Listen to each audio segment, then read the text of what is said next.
প্রশ্নে বলা আছে পথরেখা ও স্রোতরেখার সংজ্ঞা দাও। স্রোতরেখার অন্তরক সমীকরণ নির্ণয় করো এবং ইউ সমান এ এক্স, ভি সমান এ ওয়াই আর ডাব্লিউ সমান -2az হলে স্রোতরেখার সমীকরণ নির্ণয় করো। তো আমরা পথরেখা ও স্রোতরেখার সংজ্ঞা ক বিভাগের জন্য পড়ে নিব, এখানে আর পড়বো না। এখন এই যে ইউ সমান এ এক্স, ভি সমান এ ওয়াই আর ডাব্লিউ সমান -2az হলে স্রোতরেখার সমীকরণ কিভাবে নির্ণয় করতে হবে, মানে হচ্ছে আমাদের ইউ ভি ডাব্লিউ এর মান যদি দেওয়া থাকে সেখান থেকে আমরা কিভাবে স্রোতরেখার সমীকরণ নির্ণয় করব সেটা এখন দেখব। মানে এই কোয়ালিটির আর বেশ কয়েকটা অঙ্ক আছে, সবগুলো সেম প্যাটার্নেই করতে হবে। তো এখানে যে মানগুলো দেওয়া আছে ওইটা প্রথমে লিখতে হবে। তাহলে স্রোতরেখা আমরা জানি স্রোতরেখার সমীকরণের ক্ষেত্রে dx বাই ইউ সমান dy বাই ভি সমান dz বাই ডাব্লিউ, মানে তিনটা থাকলে ত্রিমাত্রিক হলে তিনটা, দ্বিমাত্রিক হলে দুইটা, এরকম লিখতে হয়। তো এখানে যেহেতু তিনটা আছে যার জন্য এভাবে লেখা হয়েছে, একটা dz আসছে ডিভাইডেড বাই ডাব্লিউ আসলো। এখন আমরা ইউ এর জায়গায় ইউ এর যে মানটা সেটা বসাই দিব, ভি এর জায়গায় ভির যে মানটা সেটা বসাই দিব, আর ডাব্লিউ এর জায়গায় ডাব্লিউ এর যে মানটা এখানে দেওয়া আছে সেটা বসাই দিব। এটাকে দিলাম 1 নং সমীকরণ। পরবর্তীতে এরকম তিনটা যদি থাকে, মানে ত্রিমাত্রিক হলে এখানে 1 নং সমীকরণ দিব, আর দ্বিমাত্রিক হলে সমীকরণ দেওয়ার দরকার নাই, সরাসরি করে যেতে হয়। আচ্ছা, এখন প্রথমটার সাথে দ্বিতীয়টা সম্পর্ক করব আর দ্বিতীয়টার সাথে তৃতীয়টা সম্পর্ক করব, এ হচ্ছে আমাদের নিয়ম। তো প্রথম আর দ্বিতীয়টা সমান দিয়ে আমরা লিখে দিলাম। এখন নিচে এখানে এ আছে এখানেও এ আছে, যেহেতু মিল আছে তো এ দ্বারা যদি আমরা উভয় পাশে গুণ করি এই দুইটা এ কিন্তু ভ্যানিশ হয়ে যায়, থাকে dx বাই এক্স সমান dy বাই ওয়াই, এরকম রইল। এখন আমাদের মেন টার্গেটই হচ্ছে সমাকলন করে সমীকরণটা নির্ণয় করা। তো উভয় পাশে আমরা সমাকলন চিহ্ন দিয়ে দিলাম, অনির্দিষ্ট সমাকলন। তো এটার মান dx বাই এক্স সমান আমরা জানি ln x, আর dy বাই ওয়াই মানে হচ্ছে ln y। একটা আমাদের ধ্রুবক আনতে হবে, কনস্ট্যান্ট বা ধ্রুবক আনতে হবে। তো যেহেতু আমাদের দুইটা সমীকরণ পাবো, এটার সাথে এটা সম্পর্কের পর একটা সমীকরণ পাবো, আবার এটার সাথে এটার পর মানে সম্পর্কের পর আরেকটা সমীকরণ পাবো, দুইটা। তো ধ্রুবকও আমাদের দুইটা পাইতে হবে বা পাবো। তো যার জন্য প্রথমটার ক্ষেত্রে আমরা দিব c1, পরেরটার ক্ষেত্রে দিব c2।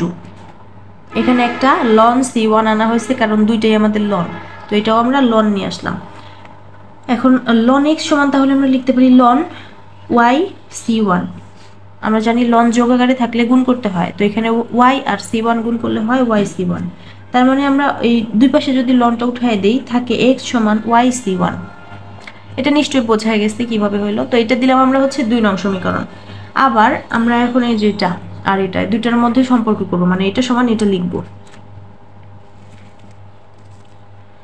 তো এরকম dy by ay equal dz by -2az লিখলাম। এখানে এ আছে এখানে এ আছে, যেহেতু মিল আছে তো এটাও ভ্যানিশ করে দেওয়া যায় বা উভয় পাশে এ দ্বারা গুণ করা যায়। গুণ করলে এই এ গুলা উঠে যাবে, থাকবে dy বাই ওয়াই সমান dz বাই -2z, এরকম রইল। এখন আমাদের আবার করতে হবে, সমাকলন করতে হবে। সমাকলন করে আমরা সমীকরণ নির্ণয় করব।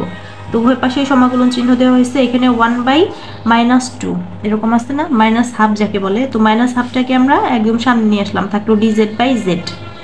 এখন এটাকে সমাকলন করলে আমরা পাবো ln y, আর এটা -হাফ আছে থাকলো, এটাকে সমাকলন করলে আমরা পাবো ln z প্লাস একটা ln c2 আমরা ধ্রুবক হিসেবে আনলাম। শুরুতেই বলা হয়েছিল প্রথমটার জন্য c1 ধ্রুবক, পরেরটার জন্য c2 ধ্রুবক। তো এখানে c2 ধ্রুবক হিসেবে আনা হলো। এখন থাকলো ln যেহেতু আছে আমরা এই সামনের যে সংখ্যাটা আছে -হাফ, এটাকে z এর পাওয়ার হিসেবে লিখে দিতে পারি, কারণ আমরা জানি পাওয়ারটাকে সামনে নিয়ে আসা যায় লনের ক্ষেত্রে। তো যেহেতু এখানে লন আছে আমরা এটাকে পাওয়ার হিসেবে দিয়ে দিব। তো z এর পাওয়ার হবে -হাফ প্লাস ln c2, এরকম হইলো।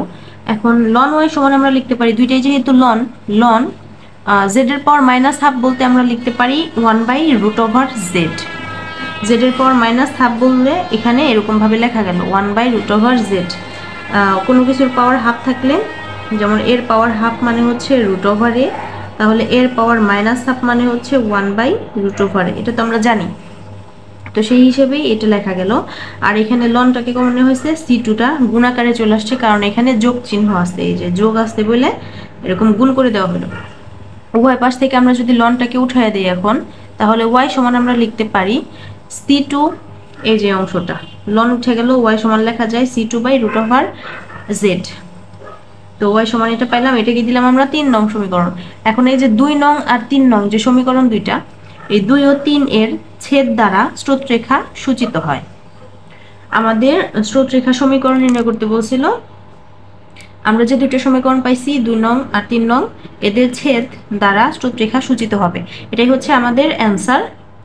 আশা করি বোঝা গেছে। সবগুলো অঙ্ক যেগুলা ইউ ভি ডাব্লিউ কিছু মানে কয়েকটা আছে একটু ব্যতিক্রম, তবে অধিকাংশগুলাই এরকম প্যাটার্নেই আমাদের করতে হবে। দু একটা ব্যতিক্রমও আছে, ওগুলো আমি দেখাই দিব ইনশাল্লাহ।